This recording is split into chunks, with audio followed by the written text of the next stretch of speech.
Kumpulan ajaran sesat, sekte Habib Yaman. 1. Merampok lebih baik daripada mengemis. Yang kelima, katakan kebenaran walaupun pahit ke dalam dan pahit keluar. Dan keenam, jangan pernah bangga dengan pujian dan jangan pernah sedih dengan cacian. Dan yang terakhir, jangan pernah mengemis.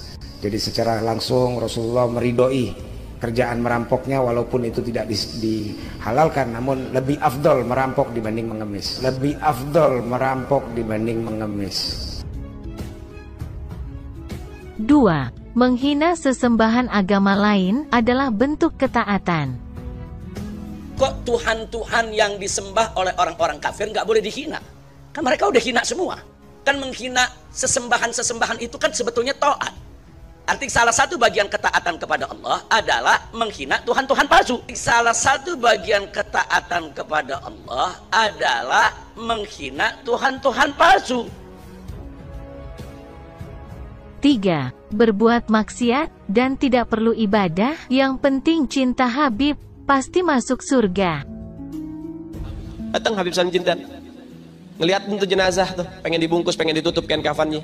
Beliau ambil kertas kecil, kotak kecil, beliau tulis, ada yang ditulis sama beliau, ditaruh di bawah kepalanya si jenazah. Deh, tutup. Sebelum ditutup, habis beliau tulis, ditaruh ke kertas, beliau bilang, "Man, gue tahu lo ibadahnya berantakan, tapi lo cinta sama dzurriyyat Nabi Muhammad, ikhlas dari dalam hati.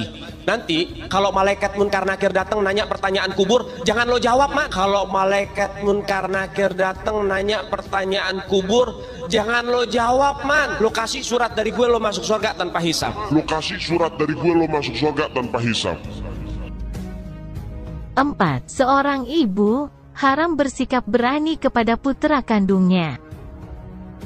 Yang bukan syarifah, hati-hati. Bebinian melahirkan tuh cuman wadahnya aja. Besi anak, ini anak Habib ini, darah daging Rasulullah. Amun wani lawan anak ini karena dia berhak menjincitnya, memarahinya, menyakitinya, tidak berhak. Itu cucu Rasulullah. 5. Syarat menjadi wali harus cinta Habib dan derajat Muhibbin Habib sama derajatnya dengan wali. Untuk cinta kepada habaib dan menghormat para habaib tidak diperlukan dalil yang sahih, tapi dibutuhkan hati yang sahih. Syaratnya jadi wali itu harus cinta kepada habaib. Syaratnya jadi wali itu harus cinta kepada habaib. Dan mereka sudah berani membeda-bedakan. Oh, ini Habib alim, oh ini kada. Oh, ini Habib ini keras, ini lain Habib. Oh, ini Habib lembut, wah ini Habib kok bongol. Jika ada di situ orang yang alim, yang hebat, santrinya banyak, pondoknya besar, organisasinya besar, apapun yang dia miliki besar, tapi dia tidak cinta kepada Ahlul Bait, maka dia cuman surah la hakikah, cuman gambaran, tidak ada hakikat di dalam dirinya. Kenapa? Karena dia tidak cinta. Dan hati-hati orang yang dekat dengan habaib, hati-hati. Ketika seseorang mengatakan kepada Sayyidil Habib Umar bin Hafiz, "Ya Habib, hada minal muhibbin Habib." Gal Habib, muhibbin. Maafi muhibbin illa wali. Kata Habib Umar, tidak ada muhibbin itu kecuali dia seorang wali min auliyaillah. Pangkat kedudukan muhibbin itu wali. Pangkat kedudukan muhibbin itu wali. 6. Pewaris Nabi bukan ulama, tapi pewaris Nabi sesungguhnya adalah Habib. Saya cucunya Nabi Muhammad, kamu wajib cinta sama saya. Bukan saya yang, tapi Al-Quran. Bukan saya yang, tapi Al-Quran. Cinta Allah, ikut Allah.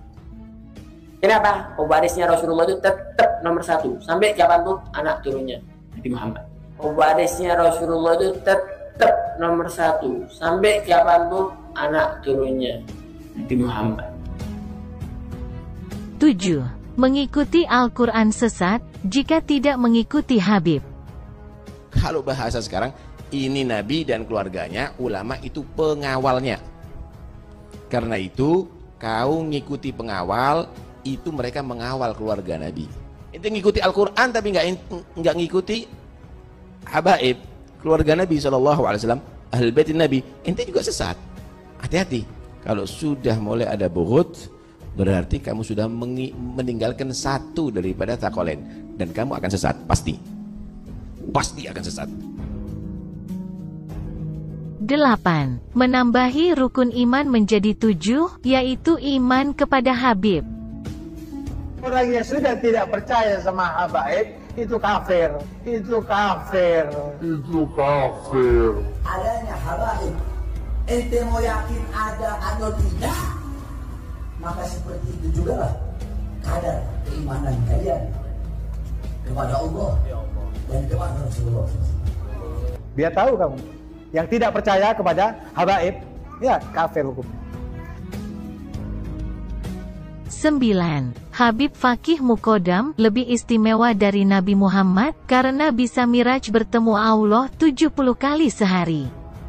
Imam Faqihil Muqaddam ini, saudara-saudara, beliau adalah pemuka Ba'alawi, beliau adalah pemukanya para sayyid, beliau adalah pemukanya para syarif. Sayyidul Imam Faqihil Muqaddam, di dalam manaqib sejarah hidup beliau diceritakan bahwa Al-Imam Faqihil Muqaddam adalah orang-orang yang besar, beliau adalah orang-orang yang hebat. Bahkan diceritakan beliau pernah mi'raj, saudara-saudara, bertemu dengan Allah dalam satu hari 70 kali, saudara-saudara.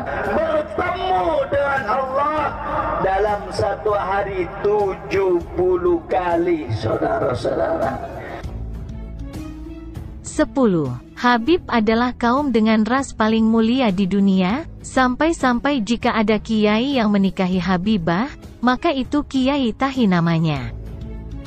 Baik apapun sukunya, yang berani menikahi Syarifah, beritahu kepada habaib setempat, ulama setempat, pun tak mampu, bel telefon pula.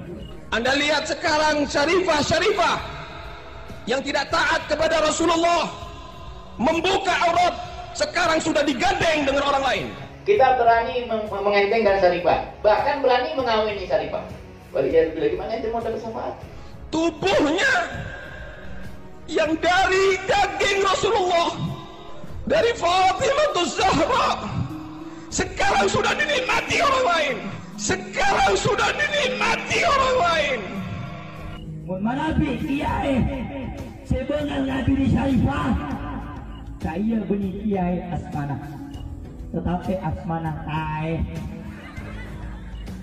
seorang yang bukan habaib, bukan daripada Bani Alawi, menikahi Syarifah sampai hari kiamat, ibadahnya ditolak oleh Allah Subhanahu wa taala, terkecuali bisa mengembalikan keperawanan Syarifah tersebut. Bisa mengembalikan keperawanan Syarifah tersebut. Bisa mengembalikan keperawanan Syarifah tersebut. Demikianlah kumpulan ajaran sesat sekte Habib, yang sebenarnya masih sangat banyak jejak digitalnya jika Anda mau menelusurinya. Salam waras untuk seluruh umat Islam bangsa Nusantara.